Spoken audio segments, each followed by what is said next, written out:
नमस्कार साथियों, आज हम पढ़ने वाले हैं एनसीईआरटी गणित कक्षा 10 प्रश्नावली 1.1 का प्रश्न क्रमांक दूसरा। अगर आप चाहते हैं कि अपनी भाषा में बिल्कुल साधारण तरीके से आपको गणित सीखने को मिले तो ये प्लेटफॉर्म आपके लिए है। बस शर्त इतनी है कि आपको वीडियो पूरा देखना है। अगर आपने वीडियो पूरा देखा तो दोबारा आपको इन सवालों को कभी समझने की ज़रूरत नहीं पड़ेगी। तो आइए इस सवाल को हम करते हैं। इसमें है प्रश्न क्रमांक 2, पूर्णांकों के निम्नलिखित युग्मों के एचसीएफ और एलसीएम ज्ञात कीजिए तथा इसकी जांच कीजिए कि दो संख्याओं का गुणनफल एचसीएफ इंटू एलसीएम है कि नहीं है। तो इसमें 3 सवाल हैं और हम कर रहे हैं इसका पहला सवाल। तो आइए इसको समझते हैं हम।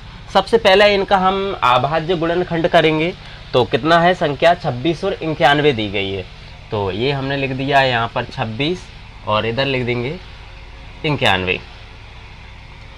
अब अभाज्य गुणनखंड करेंगे तो ये अभाज्य संख्या से ही क्या होगा, इनका गुणनखंड हमें करना है। सबसे पहले हमें 2 से ट्राई करना है। जब 2 से नहीं जाता, अगर सम संख्या नहीं है तो फिर 3 से, या फिर उसके बाद 5 से, 7 से, 11, 13, 17, 19 इस तरह से इनसे ये गुणनखंड होंगे। तो सबसे पहले 26 को करते हैं, क्योंकि ये सम संख्या है तो 2 का ही चला जाएगा इसमें, और 2 का फाड़ा ऐसा पढ़ना है हमें, 2 से आगे ना निकले। तो 2 एकम 2 और 2 तियन 6। अब ये 13 आ गया है तो 13 क्या है, स्वयं में ही एक अभाज्य संख्या है, इसलिए 13 में 13 का ही देंगे, 13 एकम 13। इसी प्रकार 91 है तो 91 के में भी हम देख, जैसे आप सम संख्या नहीं है तो 2 का जाना ही नहीं है। अब इसमें 3 का देख लेते हैं। 9 और 1 जोड़ेंगे तो 10 होता है, 10 3 के पाड़े में नहीं आता, इसलिए 3 का भी नहीं जाएगा। और अगर 5 का देख लेते हैं, 5 एकम 5, 4 बचे 41 हो रहा है, यानी कि 5 का भी नहीं जाएगा। फिर किसका देखेंगे, 7 का, इसमें 7 का चला जाएगा। तो 7 एकम 7 और ये 2 बचा वो इसके आगे लग जाएगा तो ये हो जाएंगे 21 और 7 तिया 21। तो अब ये 13 क्या है, स्वयं अभाज्य संख्या है तो 13 में 13 का ही जाएगा। अब इनको इस तरह से हम जमा लेते हैं। तो 26 के सामने क्या आया, तो 26 के सामने आया है 2 गुणित 13। ये एक बारी आया है इनकी, इसलिए इनकी घात हम 1 कर सकते हैं। उसी के बाद 91 के सामने क्या है, तो 91 के सामने आया है 7 एक बार आया है और 13 भी एक ही बार आया है। तो इस तरह से हमने ये जमा लिया। अब हमको क्या निकालना है, हमको निकालना है एचसीएफ और एलसीएम। तो देखिए एलसीएम क्या होता है, पहले ही मैंने इधर लिख दिया है कि उभयनिष्ठ गुणनखंड। उभयनिष्ठ वो होता है जो दोनों में मिल रहा होता है। तो दोनों में क्या मिल रहा है, देखिए 13 मिल रहा है दोनों में। उभयनिष्ठ गुणनखंड की उच्चतम घात एवं प्रत्येक गुणनखंड, तो इसकी सबसे बड़ी घात कौन सी है, किसकी, उभयनिष्ठ गुणनखंड की। तो 13 है उभयनिष्ठ। अब उच्चतम घात भी इसमें एक ही है और निम्नतम घात भी एक ही है।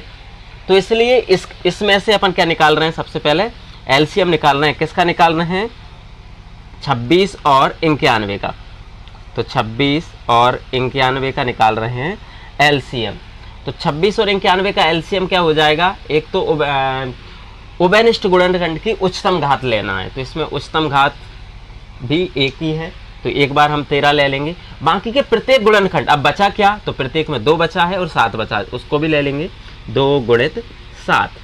अब इसका हम गुणनखंड कर देते हैं तो ये हो जाएगा 7 दूगा 14 और 14 और 13 का हम गुणनखंड कर लेते हैं। तो ये 13 और ये 14, 42 की 2 हासिल 4, 14 कम 14 और 4 18, यानी कितना आ गया है 182। तो इसका 26 और 91 का एलसीएम कितना आ गया है, 182। अब हमें निकालना है 26 और 91 का एचसीएफ। एचसीएफ वो होता है जो दोनों में मिल रहा होता है, यानी कि उभयनिष्ठ गुणनखंड की निम्नतम घात, सबसे छोटी घात। तो उभयनिष्ठ क्या है, उभयनिष्ठ 13 है। अब निम्नतम घात भी इसमें एक ही है, इसलिए एक बार जो 13 है वो ले लेंगे। तो ये क्या निकल के आ गया, ये निकल के आ गया है एलसीएम और एचसीएफ। अब हमको क्या निकालना है, इसकी जांच करना है। तो लिख देते हैं यहाँ पर जांच क्या करना है कि एलसीएम गुणित एचसीएफ ये किसके बराबर होगा, ए गुणित बी के। हम इसको ए मान लेंगे, इसको बी मान लेंगे। इसमें हम जमा देते हैं। तो एलसीएम कितना है, तो एलसीएम है 182 गुणित एचसीएफ कितना है, तो एचसीएफ है 13। इसी प्रकार ए यानी कितना है 26 गुणित b यानी कितना है 91। अब इनका हम गुणा कर देते हैं। तो अगर 13 और 182 का हम गुणा कर लेंगे, इधर ये 182 रहा और ये रहा 13, 13 दूनी 26,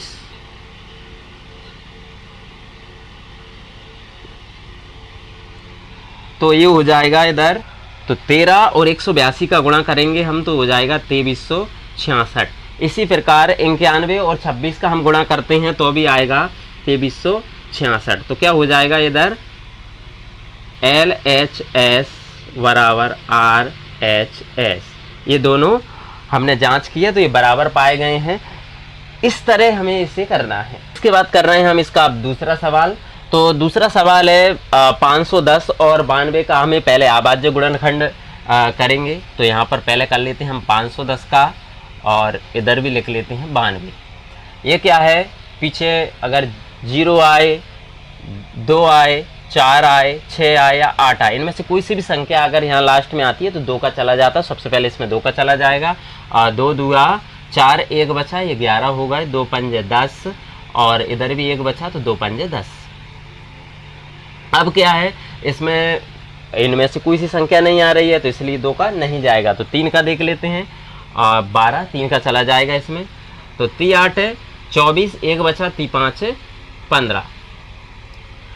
इसके बाद 8 और 5 13 होते हैं, 13 में 3 का नहीं जाता इसलिए इसमें हम देंगे 5 का।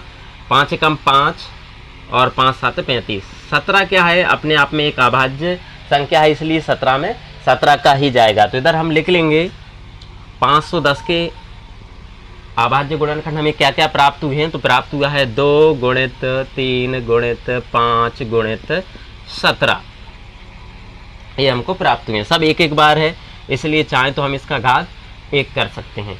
इसी प्रकार हम 92 का अभाज्य गुणनखंड करेंगे। तो इसमें भी लास्ट में क्या है, 2 है तो इसलिए 2 का चला जाएगा। तो 2 चौके 8, 1 बचा और ये 12 हो गए हैं, तो 2 छंग 12, फिर 2 का देंगे। 2 दूगा 4, 2 3 6। 23 क्या है, 23 अपने आप में एक अभाज्य संख्या इसलिए 23 में 23 का ही जाएगा।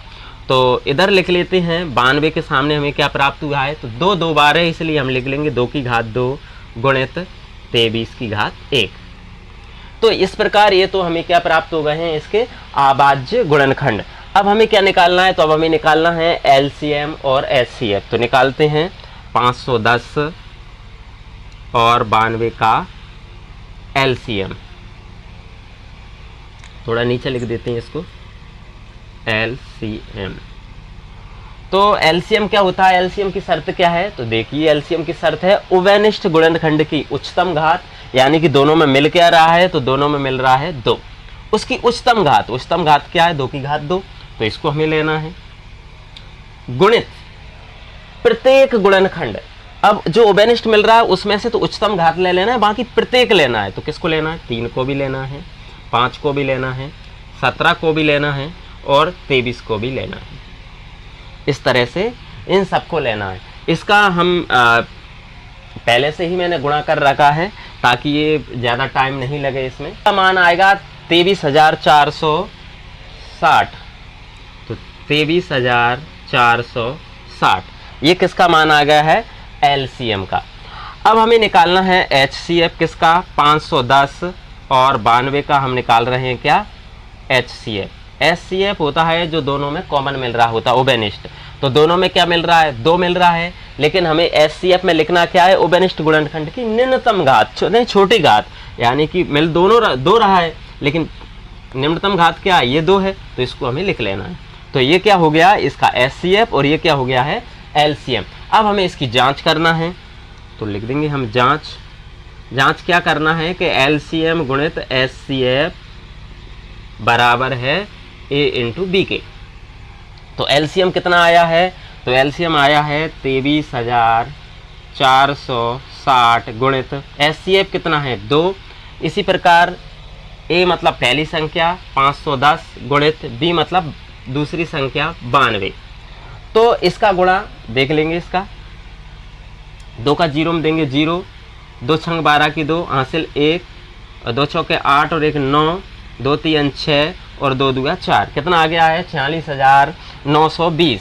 इसी प्रकार इसका भी हम गुणा कर लेते हैं। इधर ये मान लो 510 है गुणित 92, तो 2 का 0 में देंगे 0, 2 एकम 2, 2 पंजे 10।